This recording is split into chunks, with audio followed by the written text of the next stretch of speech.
Aleluia. Glória a Deus.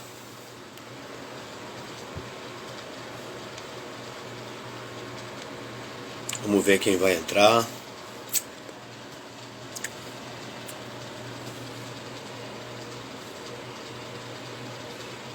Maravilha.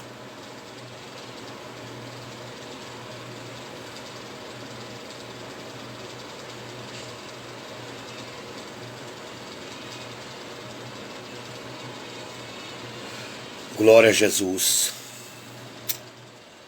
Maravilhoso é o nome do Senhor. Glória a Deus. Maravilha. Deus te abençoe, minha irmã. Seja bem-vinda.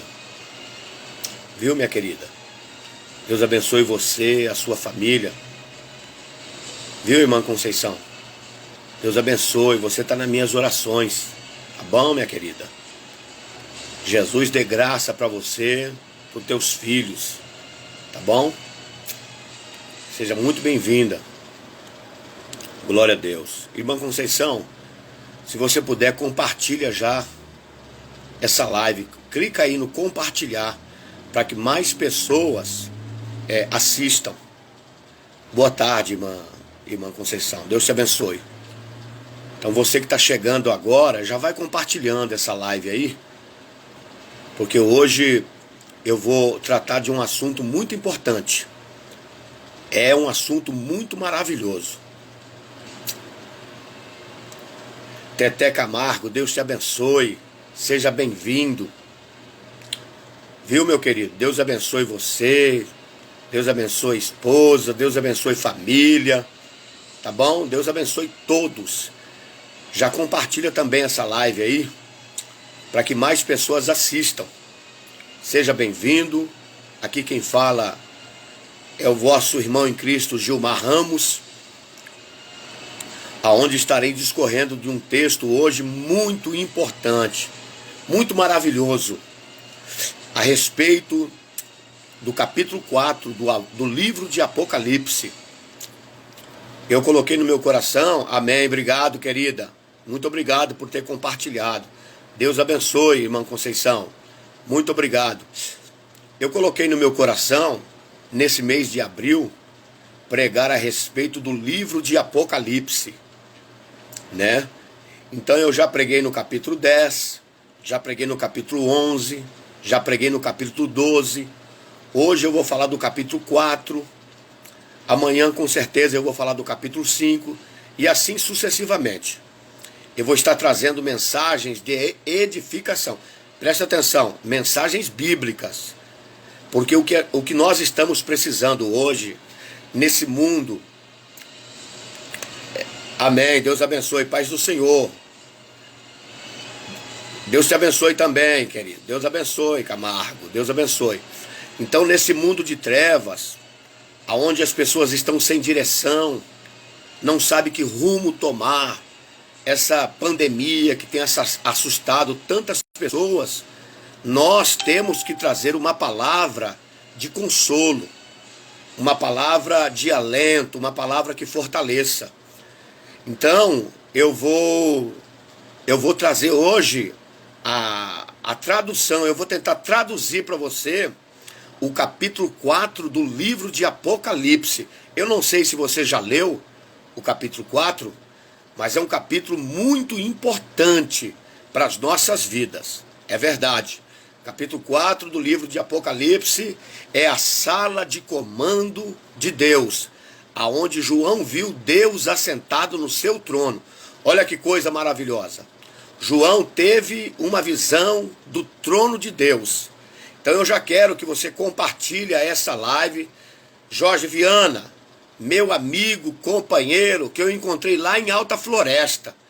Encontrei esse homem de Deus. A partir do momento que eu o vi, eu passei a amá-lo. Você mora no meu coração, pastor Jorge. Deus te abençoe, tá bom? Deus te abençoe. Anarlete, Deus abençoe. Pastor Jorge, compartilha essa live aí. Irmã Anarlete, compartilha essa live aí, em nome de Jesus. Se você quer aprender Se você quiser aprender Bíblia, hoje, no capítulo 4 de Apocalipse, você vai aprender Bíblia.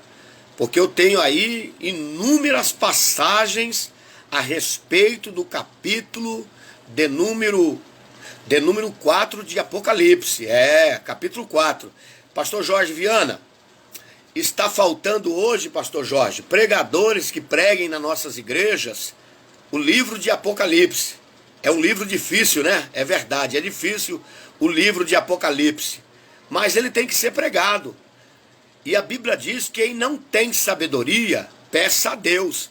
Então eu busquei sabedoria de Deus e Deus desvendou para mim o livro de Apocalipse.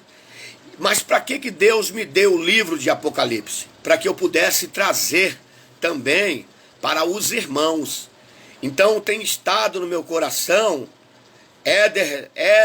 Ederson Lima, ô homem de Deus, Deus abençoe, meu querido, aleluia. Vou falar, Ederson, do capítulo 4 de Apocalipse. Compartilha aí, Ederson Lima. Ederson Lima é um homem de Deus aqui de Pimenta Bueno.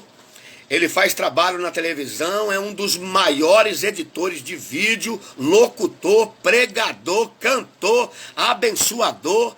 Deus te abençoe, Ederson de Lima. A mão de Deus está sobre a sua vida. Compartilha aí, queridão, essa live, viu? Amém, está assistindo, glória a Deus. Então daqui a pouco eu já vou ler o capítulo 4 de Apocalipse. Meu Deus, que coisa forte. Eu tremi enquanto eu estava lendo e recebendo as iluminações que estão escondidas. Você vai ver o tamanho das revelações escondidas dentro do capítulo 4 de Apocalipse. Compartilha aí para nós. Isso, vai compartilhando. Em nome de Jesus Cristo, eu quero que você compartilhe, aleluia, para que mais pessoas vejam. Eu quero alcançar um número bastante grande nessa live, porque é muito importante. Irmã Milka Meireles, Deus abençoe você, queridona, serva de Deus. Que o espírito de sabedoria, Fábio Arruda, homem de Deus, pregador do evangelho lá em Cuiabá. Irmã Milka, que o espírito de sabedoria esteja sobre a sua vida. Que a graça de Jesus Cristo te encha, minha irmã.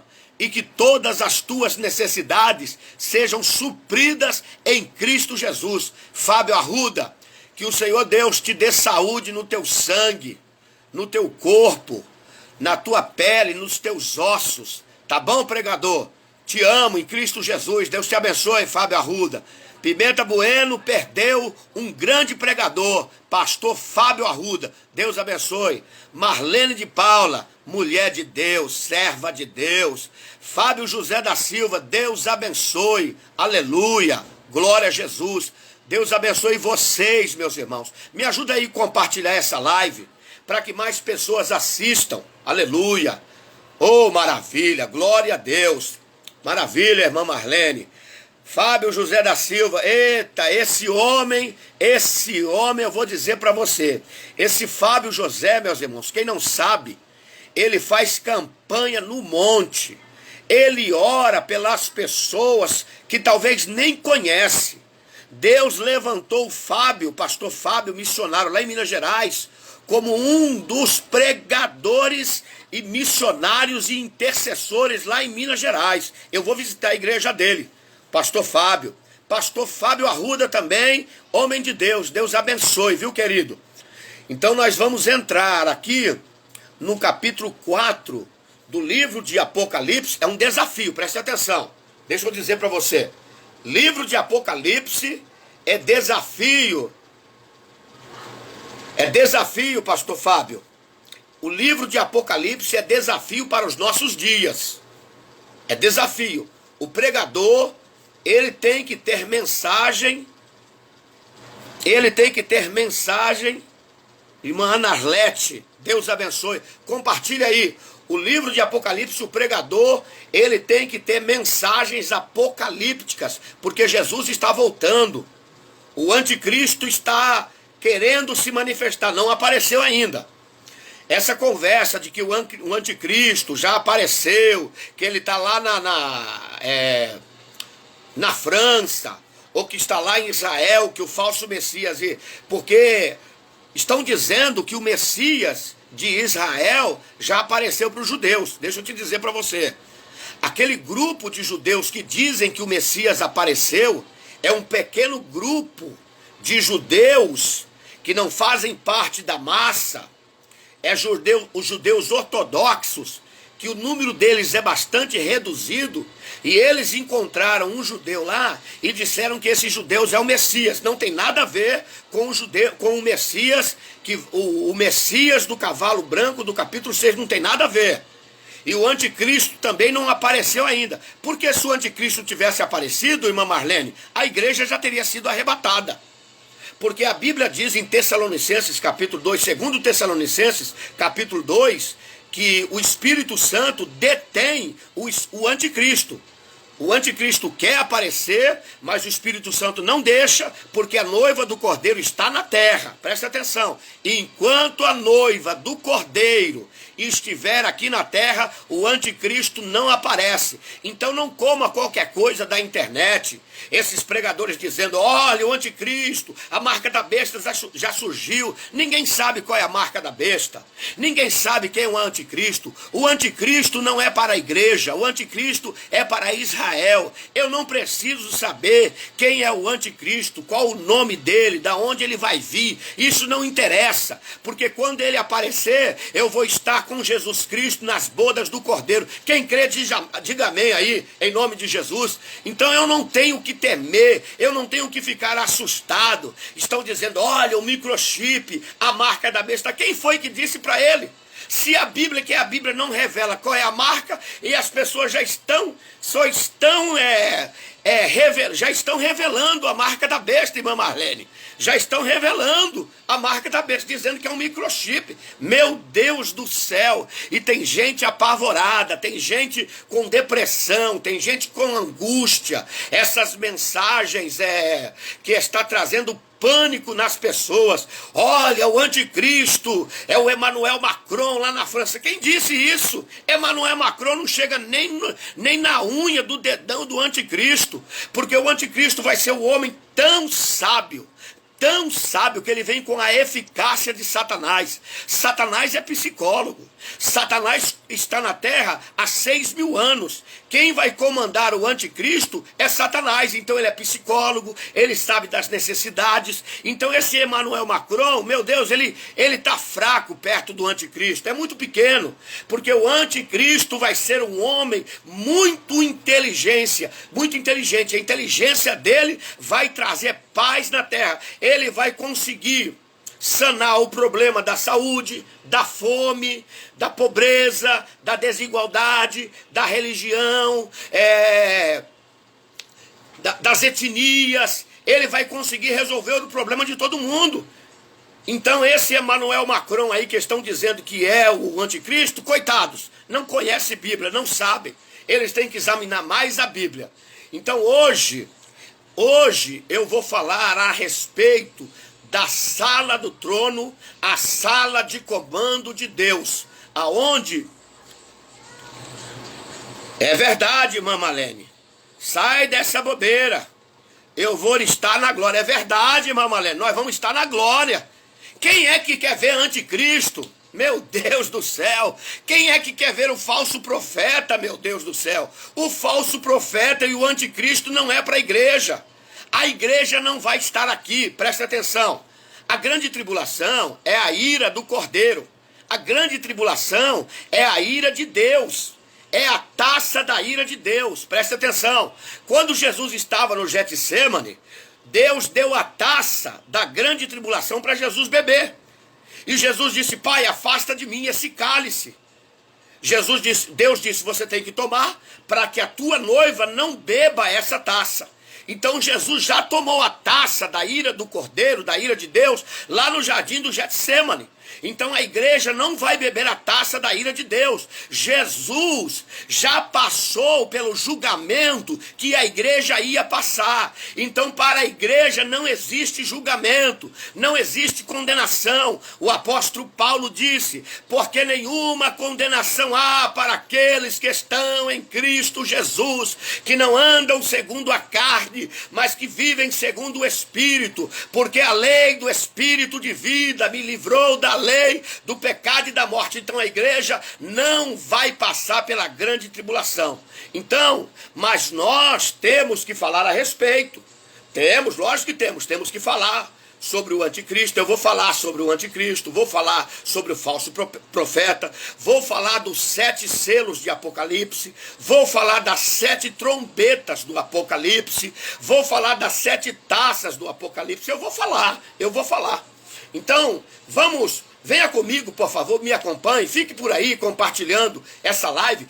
Preste atenção, Deus tem revelação para a tua vida, viu? Deus tem revelação. O versículo de número 1 do capítulo 4 diz assim: depois destas coisas, olhei, e eis que estava uma porta aberta no céu. E a primeira voz, que como de trombeta ouvia falar comigo, disse: sobe aqui, e mostrar-te-ei as coisas que depois destas devem acontecer. Então preste atenção, João, ele vai mudar agora, o terreno geográfico vai mudar. João, ele contemplou na ilha de Patmos, no capítulo de número 1, versículo 10, ele foi arrebatado. E ele viu 7 castiçais, ele viu Jesus Cristo glorificado. João tinha 96 anos de idade quando ele viu Jesus. João foi o único apóstolo que teve as 3 revelações de Jesus Cristo. Ele viu Jesus quando Jesus estava em carne, quando Jesus multiplicava o pão, multiplicava o peixe, quando Jesus curava os coxos, os cegos. Ele teve a primeira revelação de Jesus em carne. Jesus 100% homem, 100% Deus. João teve a segunda revelação quando Jesus Cristo ressuscitou. Ele esteve com Jesus ressuscitado. E Jesus disse que João não iria morrer, porque ele iria ver Jesus uma terceira vez. Quando Jesus disse, isso era no ano 33 de Cristo. Você sabe quando que João foi ver Jesus a terceira vez? Depois de 63 anos. Quando João está com 96 anos, ele foi preso pelo imperador chamado Domiciano e foi mandado para a ilha de Patmos. E lá na ilha de Patmos, ele fazendo culto sozinho, ele estava cultuando no dia do Senhor, e no dia do Senhor ele foi arrebatado em espírito. E ele viu as maravilhas que Jesus apresentou para ele. Ele viu Cristo glorificado, ele viu os 7 castiçais, ele ouviu Jesus dizer para ele escrever as cartas para as 7 igrejas da Ásia. Então, aí agora no capítulo de número 4, nós temos um tema aqui importante, que é representado também pelo arrebatamento da igreja. Uma porta aberta no céu e Jesus dizendo, sobe aqui. Então só pode chegar no céu, só pode entrar no céu quando for convidado por Jesus. E Jesus deixou isso muito claro. Ele disse, olha, eu voltarei para vós mesmo, capítulo 14, versículo de número 3 de João. Eu voltarei para vós mesmo, para que aonde eu estou, vocês estejam também. Então, o convite para ir ao céu aqui é de Jesus. Jesus, ele mostra para João uma porta aberta no céu. O livro de Apocalipse, ele apresenta 3 portas, 3 portas. A primeira porta é a igreja de Filadélfia, capítulo de número 3, versículo de número 8. É a primeira porta do livro de Apocalipse. A porta aberta para a missão, a porta aberta para a pregação, a porta aberta para o evangelismo. Jesus disse para a igreja de Filadélfia, olha, vocês tem pouca força, mas não negaste o meu nome. E eis que pus diante de vocês uma porta aberta. A porta estava aberta para quem tinha pouca força. Quem tem pouca força, não interessa. Jesus abre a porta. Jesus abriu a porta para a igreja de Filadélfia, que era uma igreja fraca, não era uma igreja com poder aquisitivo, não era uma igreja que tinha muita gente, não era uma igreja poderosa, ela não tinha um templo suntuoso, não era um número bastante de irmãos, mas Jesus disse: vocês são poucos, mas da forma que vocês me buscam, vocês têm porta aberta diante de vocês. Aleluia, aleluia. Jesus disse, aleluia, oh glória. Marcelo Rosa, Deus te abençoe. Compartilha essa live aí, Marcelo. Então Jesus disse para essa igreja, aleluia, que ela tinha a porta aberta. Então nós temos aí a primeira porta, a porta aberta para a igreja de Filadélfia. Aí nós temos uma segunda porta, só que essa porta, irmão Marcelo Rosa, essa porta ela está fechada. Ela está fechada e Jesus está batendo nela. Você lembra? É a porta da igreja de Filadélfia. Irmão Gabriel Roque, Deus te abençoe. Compartilha aí, irmão Gabriel. Então nós temos a segunda porta, que é a porta da igreja de Laodiceia. A igreja de Laodiceia, vê se você pode acreditar nisso. Eles estavam cultuando e Jesus estava para o lado de fora. Meu Deus, acontece isso hoje em dia? Acontece? Lógico que acontece, Marcelo. Lógico que acontece.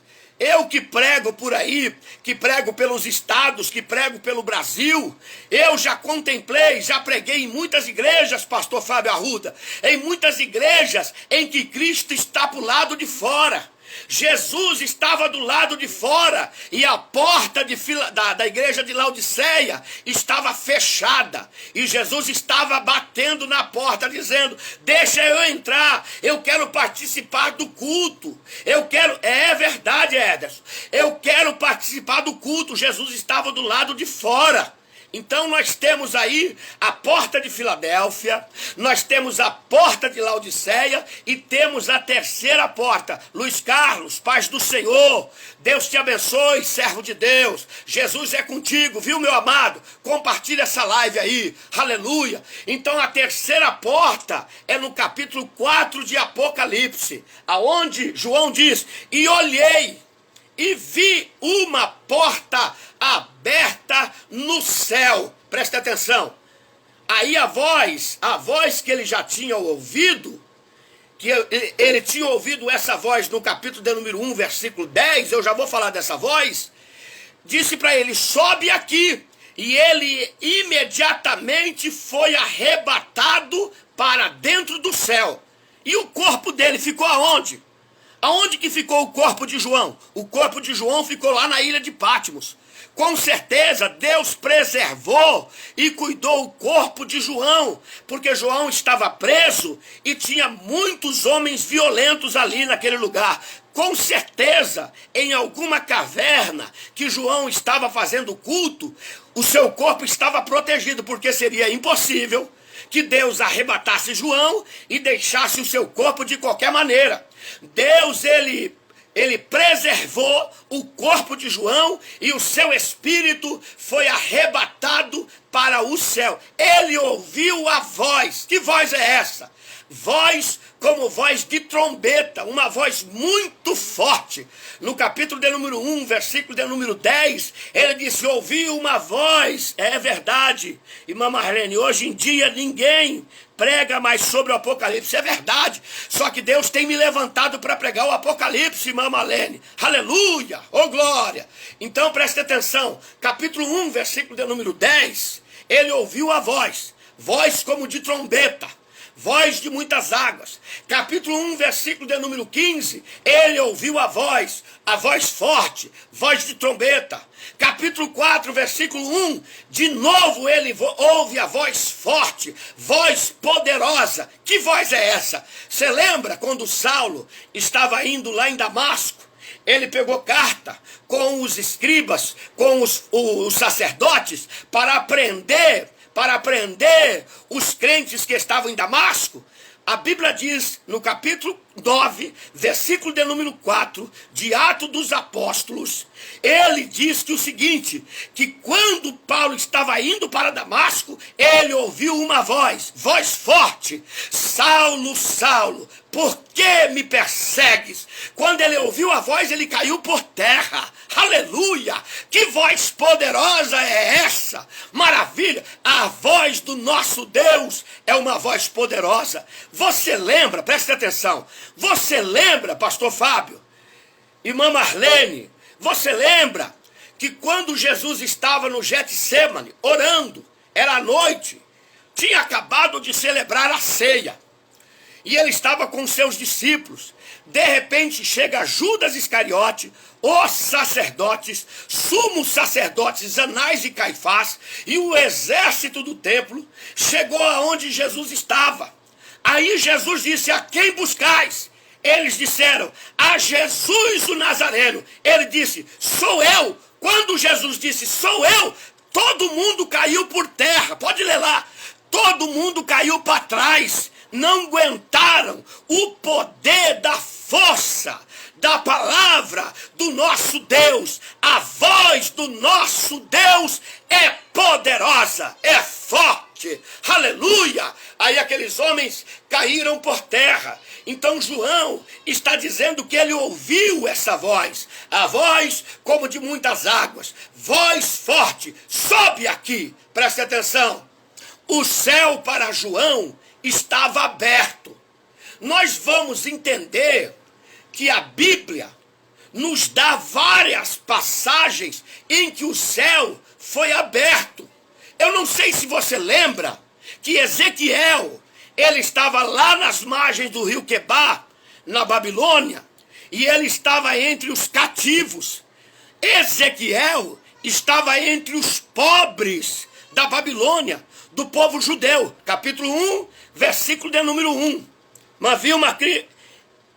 Irmã Vilma, Cristina, Deus te abençoe. Compartilha aí essa live, irmã Vilma. Então Ezequiel, ele estava no meio dos pobres, no meio dos cativos. Só que a Bíblia diz que ele viu o céu aberto.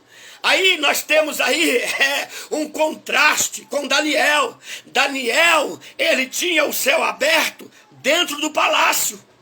Ele estava dentro do palácio e Daniel tinha o céu aberto.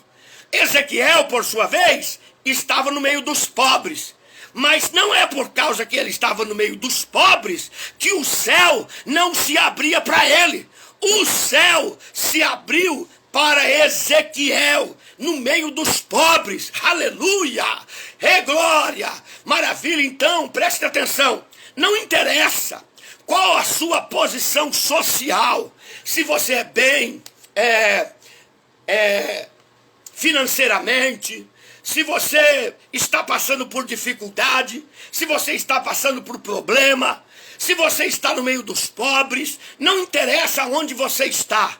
Uma certeza você tem, é que o céu se abre, independente da posição que você desfruta na sociedade. Se você estiver dentro do palácio, o céu se abre. Se você estiver no meio dos pobres, como Ezequiel no capítulo 1, versículo 1, o céu se abre. Aleluia! O céu se abre para a glória de Deus.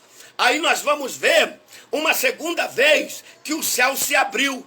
Capítulo de número 1 de Marcos, versículo de número 10. Quando Jesus foi batizado, aleluia, pastor Fábio.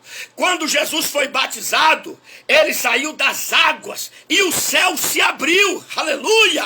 O céu se abriu, por que que o céu se abriu? Se abriu para vir o Espírito Santo e desceu sobre Jesus. Eu acredito, pastor Fábio, que todo crente que busca a Deus, aleluia, eu já sinto a presença do Pai, ora baixandaraia, eu acredito que todo crente que busca, todo crente que se preocupa em receber algo de Deus, o céu se abre na vida dele.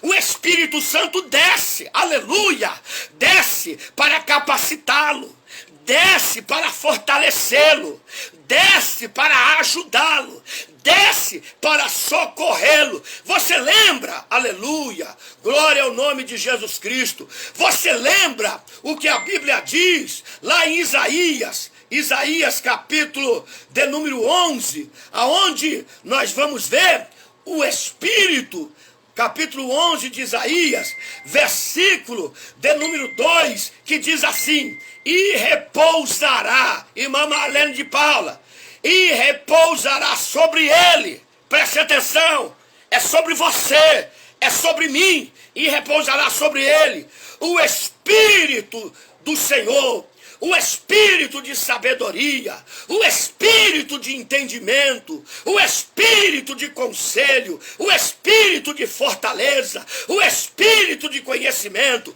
o espírito de temor do Senhor, aleluia, o céu se abre, aleluia, é verdade, as providências de Deus vêm quando o céu se abre, aleluia, o céu se abre para trazer providência. É verdade. Sabe que Jesus disse para Natanael, vocês lembram? Lá no Evangelho de João, capítulo de número 1, versículo de número 51, que Jesus disse para Natanael, antes que Filipe te chamasse, eu te vi debaixo da figueira. É verdade. Natanael olhou para Jesus e disse, Rei meu Senhor e meu Cristo. Por quê que Jesus disse, eu te vi debaixo da figueira?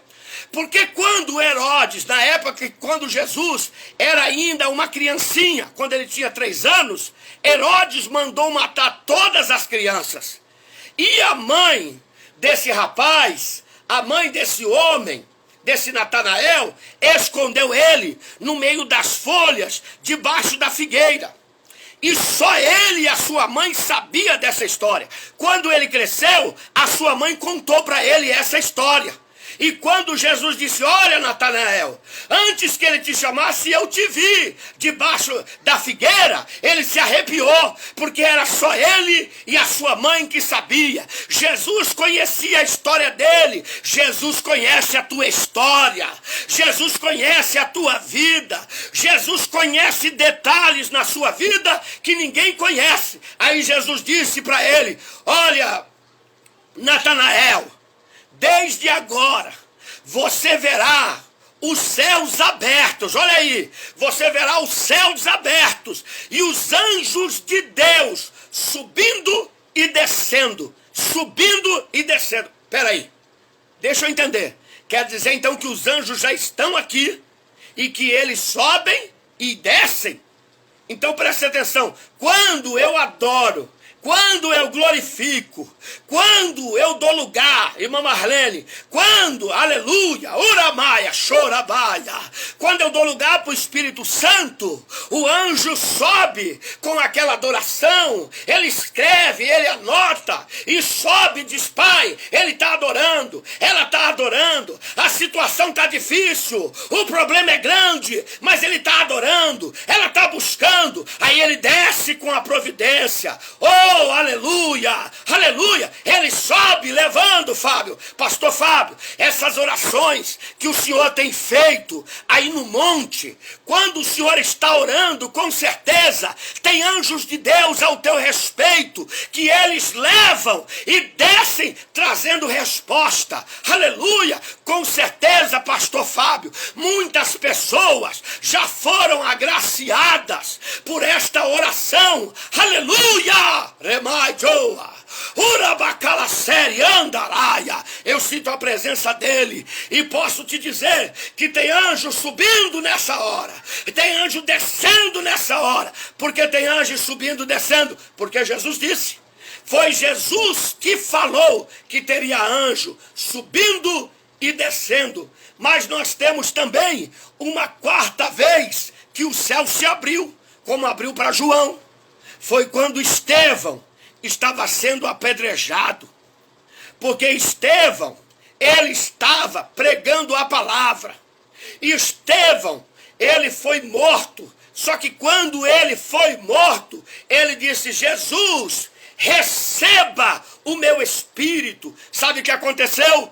O céu se abriu, Jesus ficou de pé, e ele disse: eis que vejo os céus abertos, e o Filho do Homem em pé, à direita de Deus. Ele estava esperando Estevão, aleluia. O céu se abriu para receber. Pastor Fábio, eu acredito que todo cristão, quando ele parte para a eternidade, o céu se abre e o próprio Jesus que o recebe para conduzi-lo ao paraíso. Que coisa gloriosa! É quando um cristão, ele vai para a eternidade, se encontra com Jesus e é conduzido ao paraíso por Jesus Cristo. Aleluia! Então nós temos aí essa manifestação de céu aberto com Jesus, Jesus abrindo o céu. João viu o céu aberto. João, ele viu que Jesus estava querendo trazer revelações mais profundas. As revelações vão mudar, porque agora o que ele viu, ele vai declarar agora as coisas da eternidade. Olha aí para você ver, no capítulo 4, diz assim: depois destas coisas olhei, e eis que estavam a porta aberta no céu, e a primeira voz que como de trombeta ouvia falar comigo, disse: sobe aqui e mostrar-te-ei as coisas que depois destas hão de acontecer. Tem revelação ainda, não acabou. Depois dessas o quê?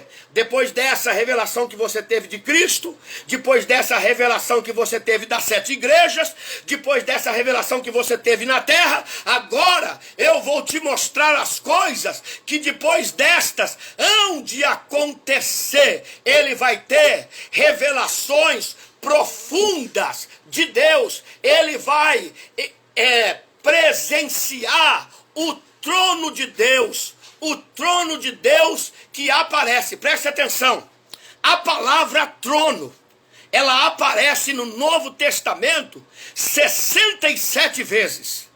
No Apocalipse, irmã Marlene, aparece 47 vezes no Apocalipse.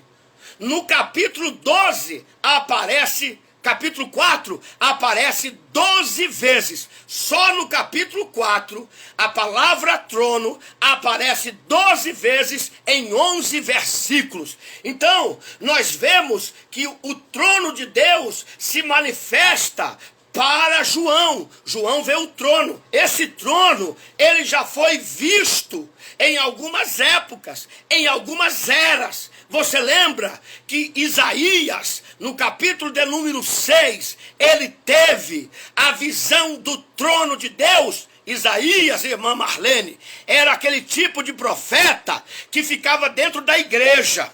Ele só gostava de profetizar dentro da igreja. Ele só queria pregar, ter oportunidade, queria pregar em congresso. Era pregador porque ele passou sobre 4 reis: Jotão, Acais, Manassés, e esqueci o nome do outro rei, mas eu vou lembrar: Jotão, Acais, Manassés e Uzias. Exatamente, Jotão, Acais, Manassés e Uzias. Ele era o profeta que ficava perto do trono dos reis. E ele admirava os reis, porque os reis eram fortes, os reis eram poderosos, principalmente o rei Uzias. Ele era o profeta do rei Uzias. E sabe o que acontecia? Ele, de dentro do palácio, ficava condenando as pessoas do lado de fora. Você vai ler no capítulo de número 5 de Isaías, que por 8 vezes ele aponta o erro das pessoas e diz: ai de ti, ai desse, ai daquele. Ele vai dizendo: ai de você,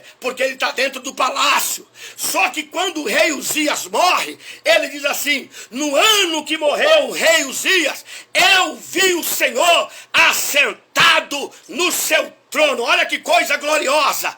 E o seu séquito, a orla do seu vestido, enchia o templo. Isaías, ele vê que a orla do vestido de Deus desce da eternidade, do terceiro céu, passa o segundo, passa o primeiro céu, vem descendo e entra dentro do templo e enche o templo. Por que isso? Porque na antiguidade, o rei que vencia o outro rei, ele pegava o manto e amarrava no seu manto. Então o manto dele era o manto respeitado do rei. Uzias, ele tinha muitos mantos amarrados. E Isaías acreditava muito em Uzias. Isaías tinha Uzias como a esperança de Israel. É verdade, estava depositando a esperança em homem. Só que quando ele vê o manto de Deus que desce do terceiro céu, passa pelo céu estrelar, passa pelo céu atmosférico e vem descendo e enche o templo, Deus estava dizendo: Isaías, eu sou um Deus que nunca perco a batalha. Eu sou um Deus que nunca perco uma luta. Eu sou um Deus que quando um filho meu clama a mim, que quando uma filha minha me chama, eu entro para vencer a batalha dele. Eu entro para vencer a batalha dela. Isaías, eu nunca, Isaías, perdi uma batalha. Isso Deus estava falando só por causa do seu manto. O seu manto enchia o templo, descia do céu, o trono glorioso, aleluia. Isaías contemplou esse trono. Só que teve uma segunda pessoa também que contemplou o trono de Deus. Verdade, Daniel. Daniel contemplou o trono de Deus no capítulo de número 7, versículo de número 9. Ele disse que o ancião Francisco Chagas, Deus te abençoe em nome de Jesus. Compartilha essa live aí, Francisco. Compartilha para a gente atingir um grande número de pessoas. Daniel, capítulo 7. André, me traz um pouco de água. Capítulo 7, versículo de número 9. Daniel contemplou. Ele disse que ele viu um ancião de dias. Aleluia. Ele viu um homem vestido de branco, de linho finíssimo, com um cabelo branco, falando da sua eternidade. E que ele estava assentado num trono. Só que para Daniel, ele disse que o trono que ele viu tinha roda de fogo. Significa o quê? Que o trono de Deus, ele se movimenta. Que o trono de Deus, para onde ele quer ir, aleluia, oh glória, amém, amém, glória a Jesus. O trono de Deus se movimenta, porque Daniel disse que o trono de Deus tem roda. E por que tem roda? Porque Deus, ele vem socorrer, ele vem com o seu trono do seu santo lugar e vem até onde está o filho dele. Aleluia, labraia, ora calassuri me calamandaraia. Deixa eu dizer para você, Shei prai condarassúria. Eremandurabaia Joa. O trono de Deus está se aproximando da sua vida, labracéria. Uracalamandaraya. Oremachou rebaia. Daniel disse que o trono tinha roda. Por quê? Porque o trono, ele se aproxima de quem está em perigo. O trono se aproxima de quem precisa de socorro. O trono se aproxima, labraia, narasei, de quem precisa de ajuda. Ei, candarassuri me calamandaraia. Tem hora, anda sola. Tem hora, irmão Rafael, que a pessoa não consegue decalassuri me calamandaraia. Aleluia. Aleluia. Glória a Jesus.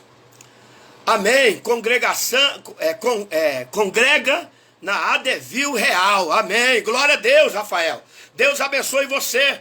Então preste atenção. Aleluia.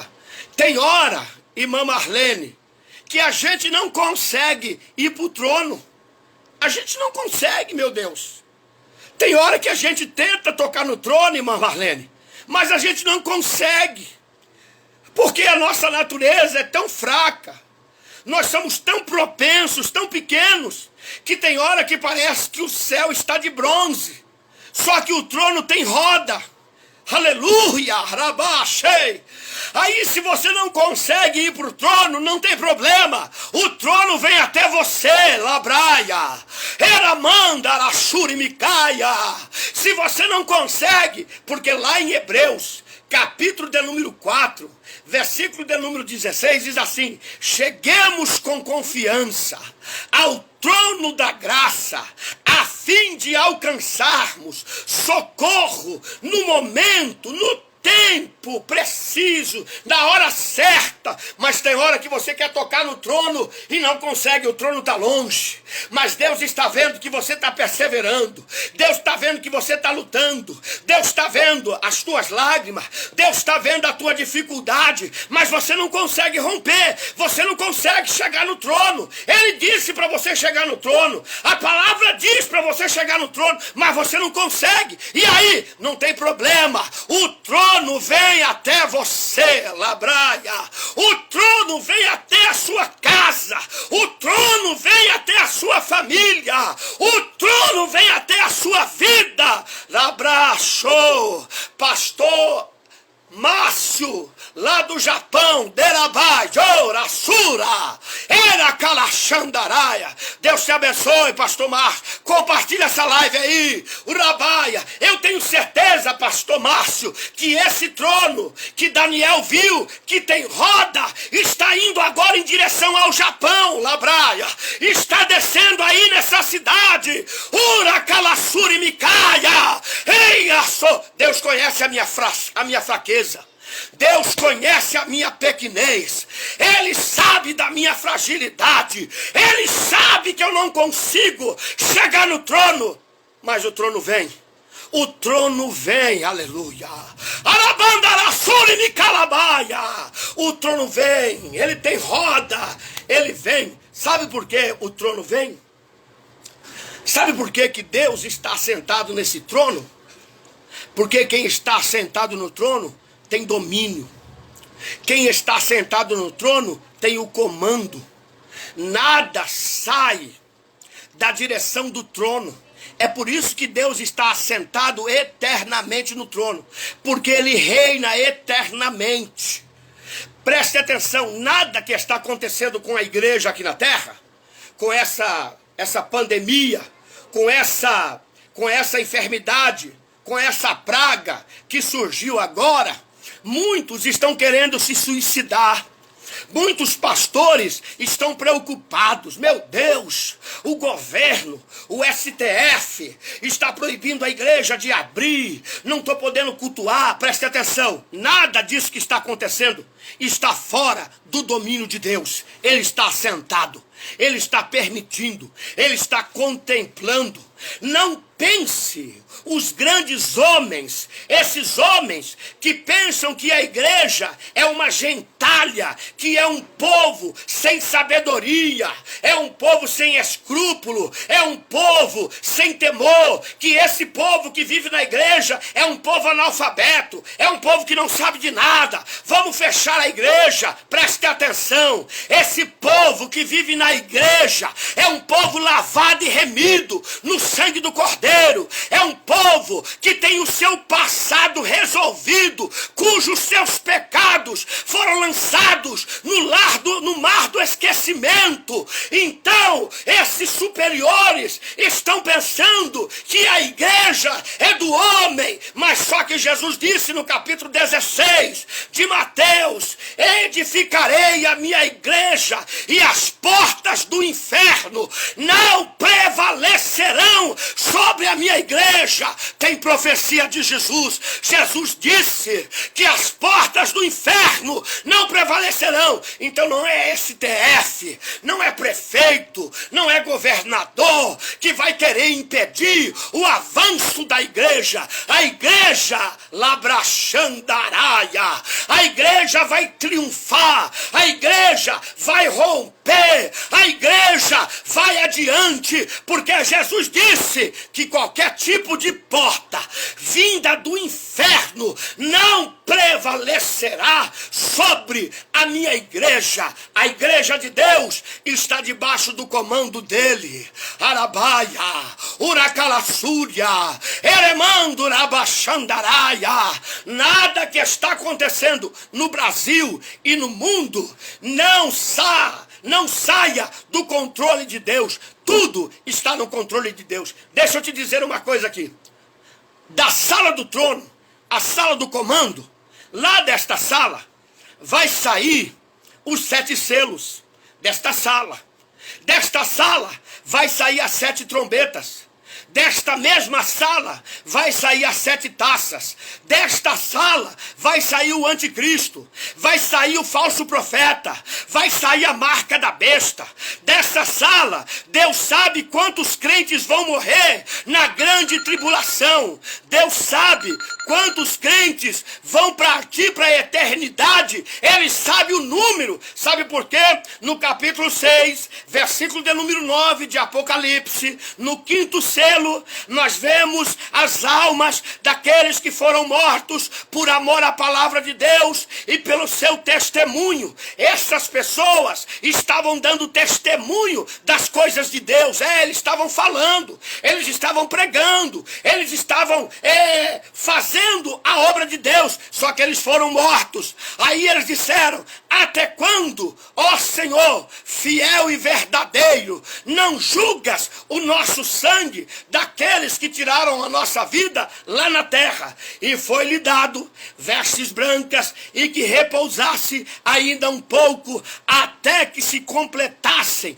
o número dos seus irmãos que teriam de morrer pelo testemunho de Jesus Cristo. Então, dentro dessa sala, Deus sabia e sabe o número de pessoas que vão morrer na grande tribulação. Ele sabe de tudo. Arabachandaraia. Ele sabe de todas as coisas. Ele conhece. Ele sabe. Ele tem o domínio. Ele tem o poder. Ele está assentado. Ele reina. Ele reina na sua vida. Ele reina na sua finança. Ele reina na sua família. Ele reina na sua vida. Ele reina. Ele está assentado. Então, eu quero dizer para você. João viu que ele estava assentado. Mas João não consegue ver Deus. João não consegue ver, porque Deus é glória. Deus é fogo. Deus é majestade. Preste atenção. Se Deus se deixar ser conhecido na sua plenitude pelo homem, se João visse Deus, Deus não seria mais Deus. Deus é Deus porque ninguém conhece absolutamente, totalmente a Deus. Os deuses da terra, por que são deuses com D minúsculo? Por causa que todos que adoram esses deuses conhecem a história desses deuses, sabem a sua identidade, sabem de onde eles vieram e como foram feitos. Então eles são deuses, por causa que eles foram descobertos. Deus é Deus, porque ninguém sabe suficiente de Deus. Preste atenção, irmã Marlene, o que eu vou fazer no céu, quando eu partir para a eternidade? Eu vou conhecer Deus. Eu vou ficar 10 anos no céu, vou conhecer Deus. Vou ficar 100 anos no céu, vou conhecer Deus. Vou ficar 1000 anos no céu, vou conhecer Deus. Porque Deus é a maior essência. Deus é o supremo. Deus é todo poderoso. Deus é magnânimo. Deus é profundo. Deus é enorme. Deus é gigante. Deus é glorioso. Deus é maravilhoso. Deus é o Deus forte. Ele é o príncipe da paz. Ele é a eternidade. Preste atenção. Ele inventou a eternidade. Ele é o Pai da eternidade. A eternidade não existia, mas ele fez existir a eternidade para nunca se acabar. Ele é o Pai da eternidade. É ele que está assentado no trono, o Deus Todo-Poderoso. Aleluia. Deixa eu dizer um negócio para você. João disse assim, João capítulo 1, Evangelho de João: todas as coisas foram feitas por ele, e sem ele, nada do que se foi feito se fez. Você sabia que para o nada existir, teve Deus que fazer o nada? Deus teve que fazer o nada para que o nada existisse. Sabe por quê? Lá no livro de Jó, diz que Deus está assentado no norte. Deus estava assentado no norte, no sul, no leste e no oeste. Aí Deus se retirou, se retraiu para o norte. Aí o leste, o oeste e o sul ficou vazio. Aí então foi criado o nada. Foi Deus que criou o nada quando ele se retraiu, quando ele se retirou. Ele possibilitou que o nada fosse existido. Então, se esse Deus, lembrai, Joa, que criou o nada, será que ele não tem poder de criar tudo na minha vida? Aleluia! Era baixandaraia, aleluia, glória ao nome de Jesus Cristo. Dê um amém aí, digita um amém, isso, digita um amém. Aí nós temos ainda, João, ele vai ver Deus no seu brilho, ele vai ver Deus na sua glória, ele vai ver Deus no seu resplendor. Ele disse que a aparência daquele que estava sentado no trono era a aparência de jaspe e de safira. Pega aí, pastor Márcio, a aparência dele era de jaspe e de safira. Olha só, e o que estava sentado na aparência semelhante à pedra de jaspe, é uma pedra vermelha. Sabe por que é vermelha? Porque Deus está prestes a julgar o mundo. E o jaspe é vermelho. Então o fulgor que vinha dessas pedras era como um fogo que emanava do trono. Por quê? Porque vai acontecer o juízo da grande tribulação. O trono que João está vendo é o trono do juízo. Deus está prestes a julgar. Só que João, ele vê que ao redor do trono tinha um arco-íris, tinha um arco da cor de esmeralda. Preste atenção. O trono de Deus é o trono do juízo. É o trono do fogo. É o trono que vai agora castigar os ímpios na grande tribulação. Deus está se manifestando para João, mostrando que o juízo vai vir para a grande tribulação. Ele está representado no fulgor vermelho de glória, como fogo. O seu resplendor é como fogo. Preste atenção. Só que ao redor do trono tem um arco. Tem um arco e esse arco é verde. No versículo de número 5, diz que do trono saem relâmpagos, trovões e vozes. Esses relâmpagos, trovões e vozes é sinal que vai cair uma chuva muito forte. A chuva vai vir, porque relâmpago, quando você fala, meu Deus, está relampeando, vai chover. Trovoando, vai chover. E vozes é porque o juízo vai sair do trono. O que vai acontecer na terra, depois que a igreja for arrebatada, vai vir o juízo de Deus. Só que antes de vir a chuva do juízo, aparece o arco, que é uma coisa totalmente diferente. Porque o arco aparece depois da chuva. Vem a chuva e aparece o arco-íris que nós conhecemos. Só que Deus está mostrando o arco antes da chuva. Ele está dizendo, olha, eu sou um Deus do juízo. Eu sou um Deus que vou castigar. Mas também sou um Deus que me lembro da aliança que fiz com o homem. Eu sou um Deus de misericórdia.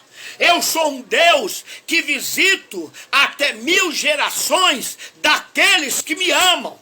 e visito a maldade dos pais até a terceira geração daqueles que não me buscam. Então ele se manifesta como Deus do juízo, mas ao mesmo tempo ele se manifesta como aquele que tem o arco ao redor dele, como aquele que tem a misericórdia, que ele se lembra do ser humano, que ele se lembra dos seus filhos, que ele não pode mandar o juízo na terra, porque a sua igreja está na terra, porque ele fez uma aliança com o homem, e essa aliança está no seu trono, e estando no seu trono, essa aliança, ele não pode mandar o juízo para a terra. Primeiro, ele tem que mandar o seu filho buscar a igreja. Sabe onde está escrito?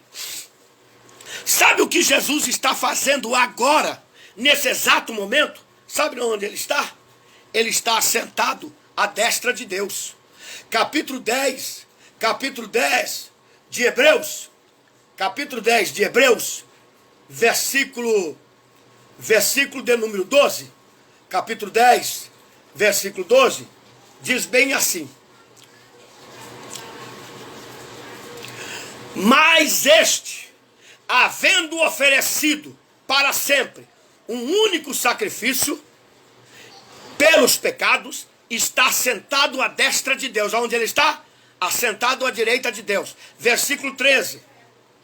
Daqui em diante, esperando, ele está esperando que os seus inimigos sejam postos por escabelo dos seus pés. Ele está esperando o pai falar para ele: meu filho, eu vou mandar o juízo para a terra.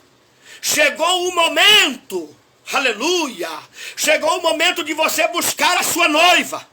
Vai buscar a sua noiva, porque eu tenho uma aliança aqui no meu trono, uma aliança que eu fiz com Noé, que eu não destruiria o mundo sem dar livramento para os meus filhos, para aqueles que me buscam. Então vai buscar a sua noiva, porque o juízo vai sair do meu trono, o juízo virá do trono de Deus. Mas antes, Deus vai mandar Jesus buscar a sua noiva. Aleluia, aleluia. E João diz que ao redor do trono, ele disse que ao redor do trono havia 24 anciãos. Quem são esses 24 anciãos? Quem são esses? São homens? São anjos? Não pode ser anjo. Sabe por que não pode ser anjo os 24 anciãos? Porque anjo não tem coroa. Anjo não se assenta em trono. Anjo pode ter veste branca, mas ele não tem coroa e não se assenta no trono. Esses 24 anciãos, aleluia, Curitiba, Deus abençoe Curitiba. Amém, irmã Lília, paz do Senhor, glória a Deus. É Deus no comando, irmã Marlene. Irmã Marlene é uma mulher de Deus que tem me acompanhado em todas as lives. Deus abençoe você, a sua vida e a sua casa, porque você abre a porta para a palavra de Deus, e todos aqueles que estão me ouvindo estão abrindo a porta da sua casa para a palavra genuína, para a palavra de Deus. Irmão, eu não faço outra coisa, eu não conto história de carochinha, eu não fico inventando balela, eu gosto de Bíblia. Eu já tenho 25 anos, é pouco tempo, mas tenho 25 anos que prego a palavra de Deus. Então preste atenção, ele vê os 24 anciãos. Esses 24 anciãos, como eu disse, não pode ser anjo. Anjo não tem trono, anjo não tem coroa. Aleluia. Então, quem são eles? São representantes das 12 tribos de Israel e os 12 discípulos de Jesus Cristo. É verdade, são os representantes de Deus lá no céu, representantes aqui na terra. Eles são representantes das 12 tribos e representante dos 12 discípulos. Jesus disse em Mateus, capítulo de número 19, Mateus, capítulo de número 19, versículo de número 28, olha o que ele disse, para que você entenda. E Jesus disse: em verdade vos digo, que me seguistes, quando na regeneração o Filho do Homem se assentará no trono da sua glória, também vos assentarei sobre 12 tronos para julgar as 12 tribos de Israel. Então esses 12 tronos são 12 dos discípulos. Preste atenção. Quando Jesus disse isso, que eles se assentariam em 12 tronos, Judas fazia parte. Essa palavra foi dada para Judas também. Só que Matatias tomou o lugar de Judas. Judas estava quando Jesus disse que em verdade vocês se assentarão em 12 tronos para julgar as 12 tribos de Israel. Então, os 24 anciãos são 12 representantes das tribos e 12 representantes dos apóstolos. Por quê? Preste atenção no que eu vou lhe dizer. Jesus, ele prometeu trono para aqueles que vencessem. É verdade, eles estão em 24 tronos. Jesus disse: aquele que vencer se assentará comigo no meu trono, assim como eu me assentei no trono do meu Pai. Então Jesus prometeu trono. Esses homens têm trono, então eles são representantes. Eles estavam na terra. Jesus prometeu que eles iriam julgar o mundo. Aquele que vencer, dar-lhe-ei de julgar as nações junto comigo. Apocalipse capítulo 2, versículo de número 26. Esses homens, os 24 anciãos, eles estavam de vestes brancas. Jesus prometeu vestes brancas no capítulo de número 3 e o versículo de número 5 de Apocalipse. Aquele que vencer será vestidos de vestes brancas. Então eles estavam de vestes brancas. Outra coisa, eles tinham coroa na cabeça. Jesus prometeu coroa no capítulo de número 2, versículo de número 10. Aquele que vencer, eu lhe darei uma coroa sobre a sua cabeça. Então, nós temos aí representantes, os anciãos, que são representantes de Deus ou dos homens aí no céu, representantes das 12 tribos e dos 12 apóstolos, são representantes da igreja na sua plenitude, no seu poder, estão representando o céu, estão ali juntamente com Deus, representando os filhos de Deus. Agora preste atenção no que eu vou lhe dizer. O versículo de número 5 do capítulo de número 4, diz que do trono sai relâmpagos, eu já disse para você, trovões e vozes, e diante do trono ardia 7 lâmpadas de fogo, os quais são os 7 Espíritos de Deus. Preste atenção, o Espírito Santo aqui, no versículo de número 5, não é mais como uma pomba. Na grande tribulação, ele não será mais como consolador, ele será como uma arma de guerra. O Espírito Santo vai trabalhar na grande tribulação como uma arma de guerra para aqueles que rejeitarem a palavra de Deus. É verdade, é uma arma de guerra, como uma tocha de fogo. Quando se fazia guerras na antiguidade, para atingir o outro exército, eles lançavam tochas de fogo acesas, juntamente com betume, para queimar os seus adversários. Então está dizendo que o Espírito Santo, na grande tribulação, vai atuar como juízo de Deus para aqueles que negarem o testemunho de Jesus e a palavra de Deus. E havia diante do trono, versículo de número 6, havia diante do trono como um mar de vidro, semelhante ao cristal, e no meio do trono e ao redor do trono 4 animais cheios de olhos por dentro e por fora. presta atenção, diante do trono de Deus há uma calmaria, há um mar como cristal. Significa isso a santidade de Deus. A santidade, a santificação é da nossa parte, mas a santidade vem de Deus. Nós não vivemos santidade. Nós vivemos, Silmar Costa, Deus abençoe, vivemos a santificação. A santidade quem tem é Deus. É por isso que tem um mar de cristal, pureza, calmaria, santidade, justiça, perfeição. E aquele que vai se aproximar do trono de Deus tem que ser santo. Aquele que quiser se aproximar de Deus tem que ser puro, não pode ter mancha, não pode ter mácula. É por isso que o apóstolo Paulo disse para a igreja de Coríntios, que disse que a igreja vai ser apresentada para Deus, uma igreja sem ruga, sem mácula, sem mancha ou coisa parecida, mas santificada e gloriosa no sangue de Jesus Cristo.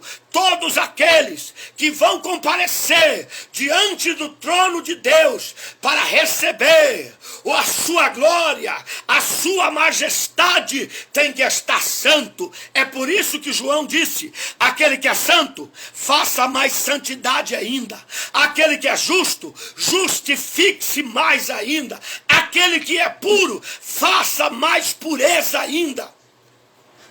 Está difícil nos nossos dias. É quase um número reduzido de pessoas que se preocupam, em Balília, com a santificação. Pessoas que se preocupam em praticar a justiça, em andar em pureza, em se desviar do mal, se desviar das coisas erradas. Então, o nosso Deus é um Deus santo. O nosso Deus é um Deus puro. O apóstolo Pedro disse no capítulo 1 da primeira carta de Pedro, ele disse assim: assim também, aquele que vos chamou é santo, sede também vós santo em toda a maneira de viver. O apóstolo Paulo disse na carta aos Tessalonicenses, capítulo de número 5, versículo de número 23.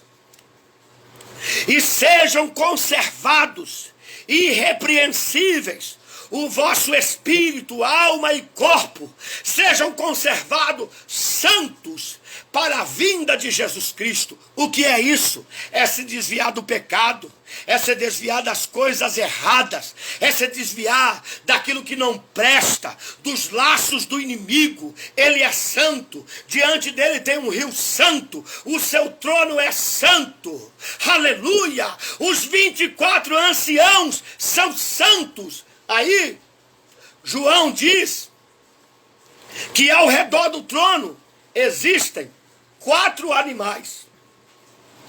Esses 4 animais são querubins, guardiões da presença de Deus. Um tem rosto de homem, rosto de leão, rosto de bezerro e rosto de águia. Está falando da manifestação de Jesus Cristo no seu evangelho. Presta atenção, o evangelho de Mateus é o evangelho do leão. Por que que é o evangelho do leão? Porque Mateus está escrevendo para os judeus e está apresentando Jesus como o leão da tribo de Judá, porque ele é rei. Por que que ele é rei? Por que que Jesus tem direito de se assentar no trono? Porque lá na genealogia de Mateus, no capítulo de número 1, versículo de número 1, diz assim: Jesus, filho de Abraão, filho de Davi. As duas maiores alianças estão contidas na genealogia de Jesus Cristo. Por quê? Porque de Abraão todas as famílias seriam benditas e por causa de Davi nunca faltará sucessor para o seu trono. Então Jesus, ele é o leão da tribo de Judá e ele é que tem direito de se assentar no trono de Davi. Então Mateus apresenta Jesus como rei. Preste atenção, Jesus só vai fazer milagre no Evangelho de Mateus depois que Mateus apresentar ele como rei. Ele vai fazer o primeiro milagre no capítulo de número 8. Por quê? Capítulo de número 1 fala da genealogia de Jesus. Capítulo de número 2 fala do nascimento de Jesus. Capítulo de número 3 fala do batismo de Jesus. Capítulo de número 4 fala da tentação de Jesus. Capítulo 5, 6 e 7, o sermão da montanha. A oração dominical. Pedi e dar-se-vos-á. Buscai e encontrarei. O homem que edificou a sua casa sobre a rocha. A justiça dos fariseus. Isso está no capítulo 5, capítulo 6 e capítulo 7. Jesus vai fazer o primeiro milagre no Evangelho de Mateus, no capítulo 8. Quando ele está no monte, ensinando, lá no pé do monte tem um leproso.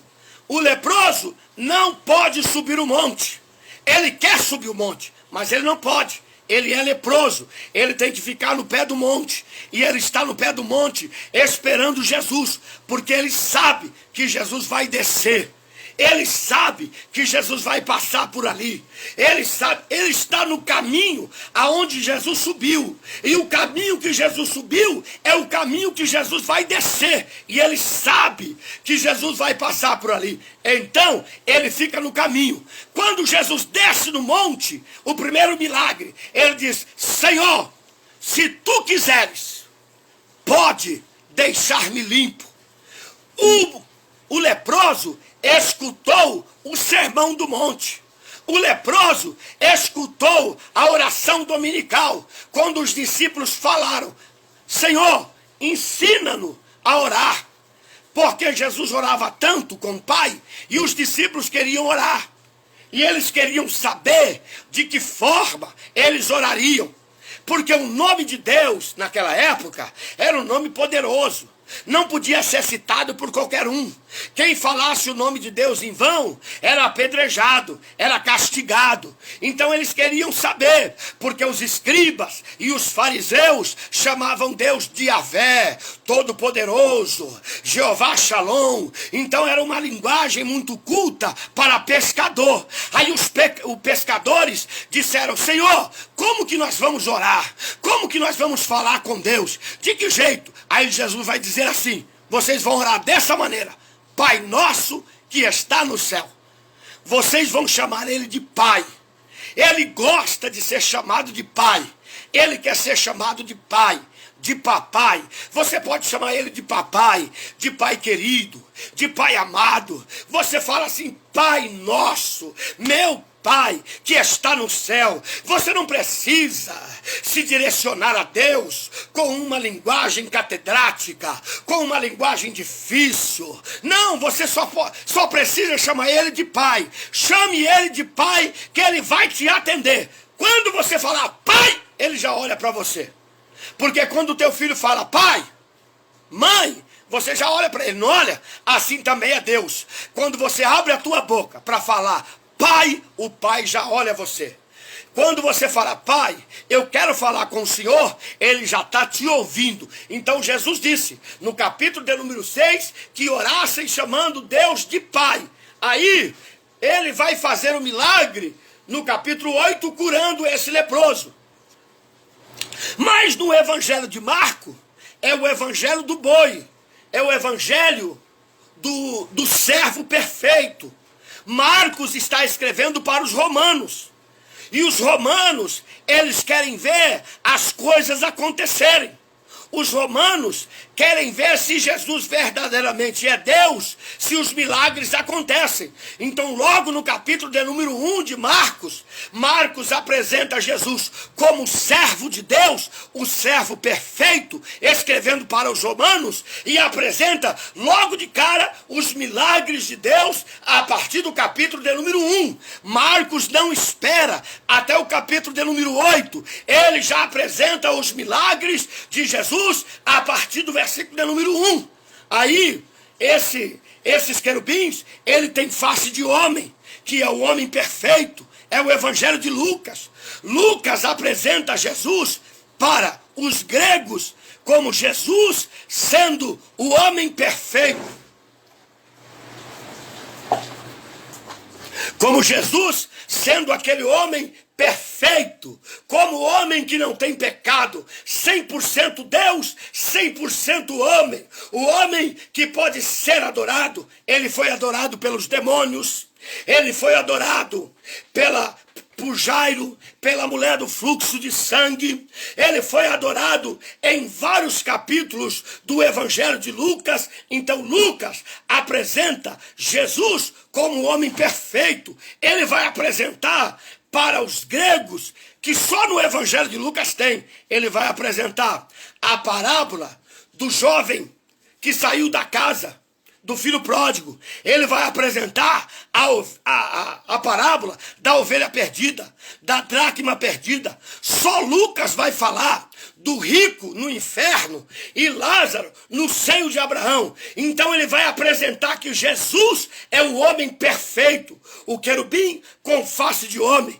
Mas o Evangelho de João é o querubim com a face de águia. Por quê? Porque vai apresentar Jesus como o verdadeiro Deus, que no princípio era o Verbo, e o Verbo era Deus, e o Verbo estava com Deus, e todas as coisas foram feitas por ele, e nada do que se foi feito sem ele poderia existir. Ele é a luz dos homens, e os homens não vieram para a luz para que as suas obras não fossem mostradas.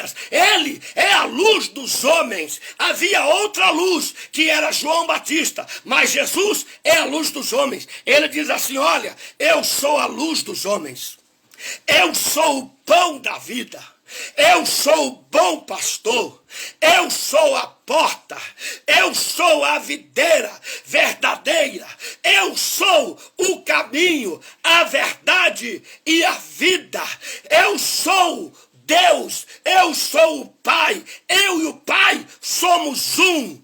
Aleluia! Então João vai apresentar o evangelho da águia, que é o evangelho de Jesus Cristo, é o evangelho do Filho de Deus, é o evangelho do Deus em carne, o Deus que se manifestou na terra, trazendo Deus, Deus de Deus. Jesus Cristo é Deus. A testemunha de Jeová diz que Jesus Cristo é um anjo. Eles dizem que Jesus Cristo é o anjo Gabriel. Outros dizem que Jesus Cristo é o anjo Miguel. Eles não conhecem.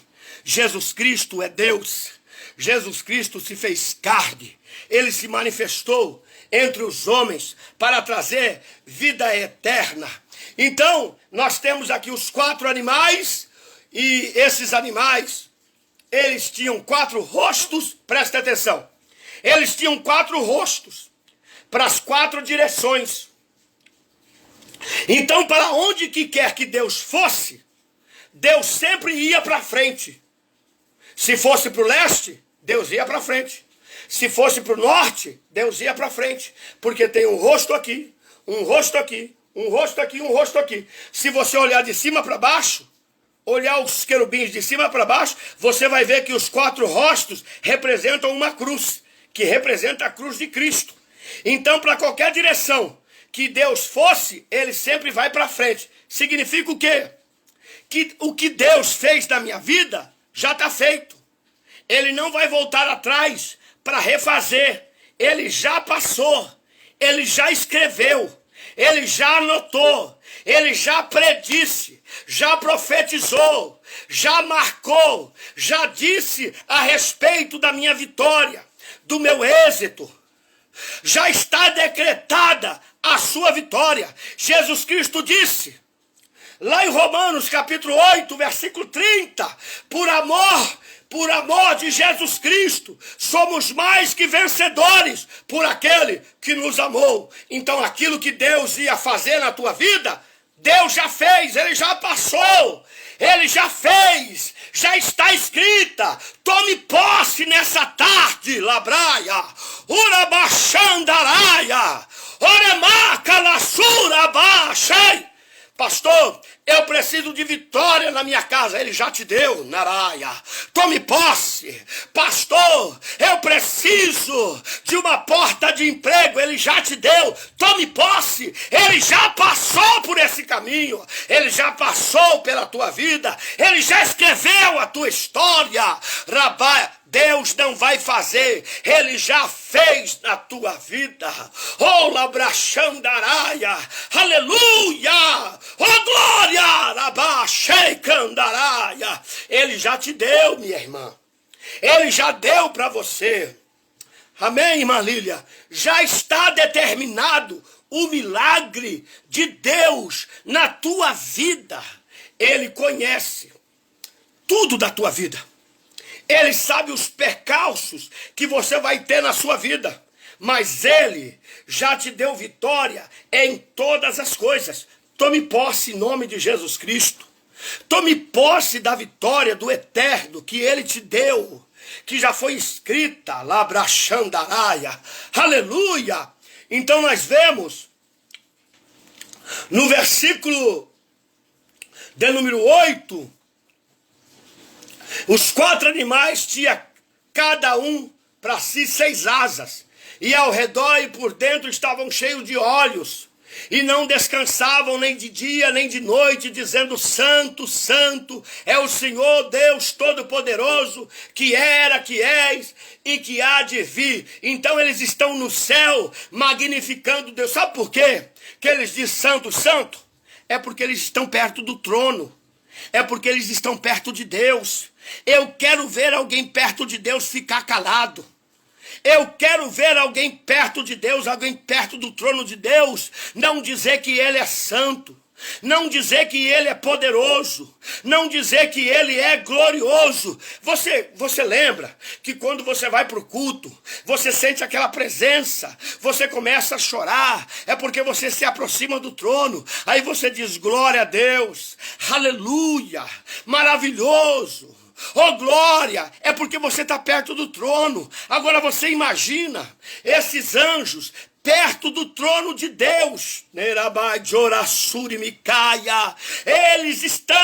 Eles não aguentam de tanta glória, de tanto poder. Eles são seres ardentes, como chamas de fogo, e eles gritam, clamam, santo, santo, santo, porque não tem como parar, não tem como parar diante de Deus. Eles estão de pé. Por que de pé? Porque eles têm vigor, porque quando você está na presença de Deus, você fica de pé. Quando você está na presença de Deus, você tem vigor para glorificar. Quando você está na presença de Deus, você não tem sede. Quantas vigílias eu já fiz, quantos montes eu já orei de meia-noite às 4 da manhã, não senti sede, não senti fome, não senti sono, só senti a glória, se esquecia das coisas da terra, só ficava com as coisas de Deus. Assim são esses anjos, eles não têm outra coisa para pensar, senão só para adorar o Deus Todo-Poderoso. E quando eles gritavam santo, os 24 anciãos prostravam-se diante do que estava assentado sobre o trono e adoravam o que vive para todo sempre e lançavam as suas coroas. Eles tiravam as coroas e lançavam no trono, dizendo: olha, essa coroa é por causa do Senhor, a minha vitória veio do Senhor, labrachandaraia. Eles estavam devolvendo para Deus o que Deus tinha dado para eles. Eles lançavam a coroa no trono de Deus, eles clamavam, eles agradeciam e diziam: digno és o Senhor de receber glória, de receber honra e poder, porque tu criastes todas as coisas e por tua vontade são e foram criadas. Foi ele que criou todas as coisas, aleluia. Ramanda rabashuri micaia, elamanto remaia show. É isso que eu falo para você. Deus é o Deus da glória. Ele criou todas as coisas. Então presta atenção. Não existe nada impossível que Deus não possa fazer existir na tua vida. O escritor aos Hebreus, eu vou repetir isso. O escritor aos Hebreus disse que as coisas que existem vieram das coisas que não existem. O que ele está dizendo? Que você pode dar forma à sua vitória por meio da sua fé, trazer do mundo o invisível que não existe e fazer ela virar tangível e palpável. Você pode, nesse momento, pela fé, tocar na sua vitória no mundo espiritual, tocar na sua bênção, tocar naquilo que você está buscando no mundo que não existe. Urabachandaraia, urabacalaséria, eramandarassuri miaia. Recebe essa palavra.